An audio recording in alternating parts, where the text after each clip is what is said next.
Assalamualaikum warahmatullahi wabarakatuh. Saya ucapkan terima kasih kepada Ibu Ati Kartika, SPD MPD, selaku dosen pendidikan Bahasa Indonesia.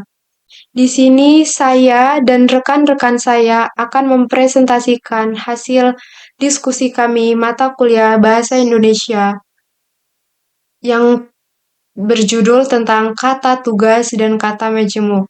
Sebelum itu, izin memperkenalkan diri, saya Dewi Malasari dengan NPM 23170411023. Assalamualaikum warahmatullahi wabarakatuh. Izin memperkenalkan diri, nama saya Delia Ratu Bajelah, NPM 2317041021. Assalamualaikum warahmatullahi wabarakatuh. Izin memperkenalkan diri, nama saya Raffi Dava Muammar dengan NPM 2317041037 dari jurusan Fisika, Fakultas Matematika dan Ilmu Pengetahuan Alam Universitas Lampung. Izin memperkenalkan diri. Perkenalkan, nama saya Elisa Wistumia dengan NPM 2317041063. Dimulai dari latar belakang, apa itu kata tugas? Apa itu kata majemuk? Kata tugas adalah kata yang digunakan untuk menghubungkan kata-kata dalam sebuah kalimat. Kata tugas juga berfungsi untuk memperjelas hubungan antar kata-kata dalam kalimat dan juga memiliki makna tertentu. Sedangkan kata majemuk digunakan untuk gabungan dari dua kata yang membentuk satu kesatuan arti baru. Kata majemuk dibagi menjadi beberapa jenis. Yang pertama kata majemuk nomina, kedua kata majemuk verba, ketiga kata majemuk adjektif. Apa sih itu kata majemuk nomina? Apa itu kata majemuk adjektif? Apa itu kata majemuk verba? Majemuk nomina adalah kombinasi dari dua atau lebih gabungan kata benda yang dibentuk menjadi konsep atau objek baru. Contohnya kata majemuk nomina meja makan. Itu kan memiliki makna meja dan makan, kombinasi dari dua kata yang mengartikan atau menggambarkan sebuah yang akan digunakan untuk makan. Kata majemuk verba adalah kombinasi dari dua kata atau lebih kata kerja yang digabungkan akan menjadi konsep baru atau tindakan baru. Contoh kata majemuk verba berlari dengan cepat. Penggabungan dari kata berlari dengan cepat adalah menggambarkan sebuah tindakan yaitu berlari dengan kecepatan tinggi. Kata majemuk adjektif adalah kombinasi dua kata atau lebih kata sifat yang membentuk konsep baru atau deskripsi baru. Contohnya tinggi gagah. Kombinasi ini memiliki makna atau menggambarkan sebuah bahwa seorang itu tinggi dan juga gagah. Apakah cukup jelas? Selanjutnya kata tugas. Kata tugas itu sendiri adalah kelas kata yang mempunyai ciri khusus. Ciri khususnya seperti dan, ke, di, dan dari. Berbeda dengan kelas kata lainnya, kata tugas hanya mempunyai arti gramatikal dan tidak memiliki arti leksikal. Apa sih itu gramatikal? Apa sih itu leksikal? Gramatikal adalah istilah kata yang digunakan untuk menggambarkan sesuatu yang benar sesuai dengan aturan tata bahasa. Aturan tata bahasa pada gramatikal meliputi yang pertama sintaksis, struktur kalimat, kedua morfologi, struktur kata, ketiga fonologi, bunyi atau pengucapan. Selanjutnya leksikal. Leksikal adalah istilah yang digunakan mengacu pada segala hal yang berkaitan dengan kata-kata dan kosakata dalam bahasa. Leksikal juga mencangkup beberapa hal yang berkaitan dengan pembentukan, arti, penggunaan, dan juga hubungan yang berkaitan dengan kata-kata dalam bahasa tersebut. Berdasarkan peranannya dalam kalimat, kata tugas dibagi menjadi 5 kelompok.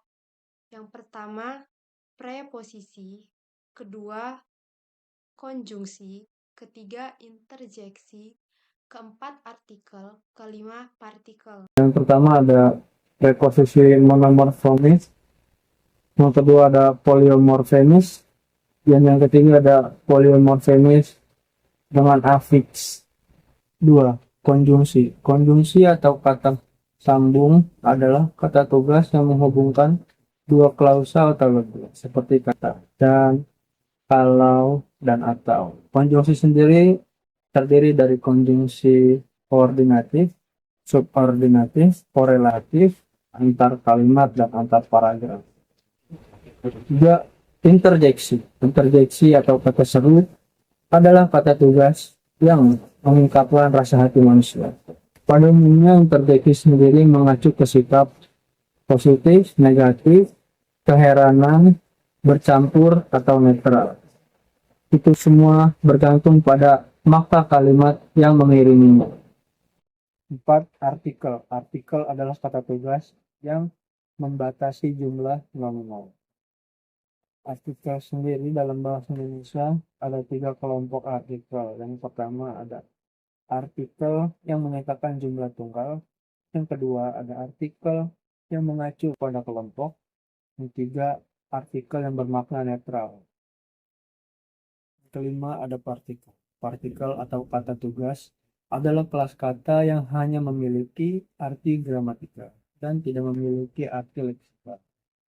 Dalam bahasa Indonesia terdiri dari 4 partikel, yaitu kata kah, lah, pun, dan tah. Kata majemuk.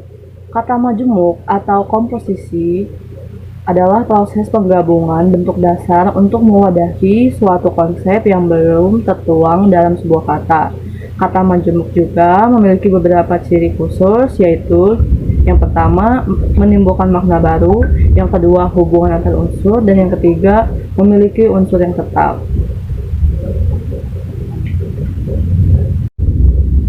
Jenis kata majemuk ada 4 dasar yang biasanya digunakan untuk menjeniskan atau menjabarkan jenis-jenis kata majemuk, yaitu yang pertama berdasarkan hubungan gramatik antar unsurnya, yang kedua berdasarkan hubungan sematik antar unsurnya, dan yang ketiga berdasarkan jumlah bentuk dasar yang membentuk kata majemuk itu, yang keempat berdasarkan kelas kata bentuk dasar yang membentuknya.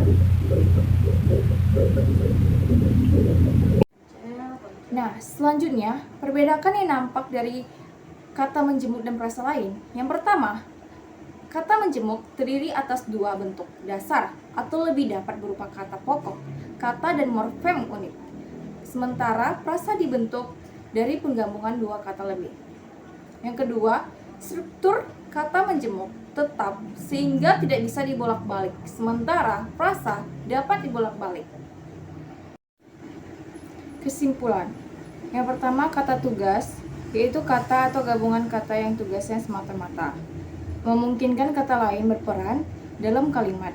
Kata tugas dibagi menjadi 5 kelompok, yaitu preposisi, konjungsi, interjeksi, artikel, dan partikel.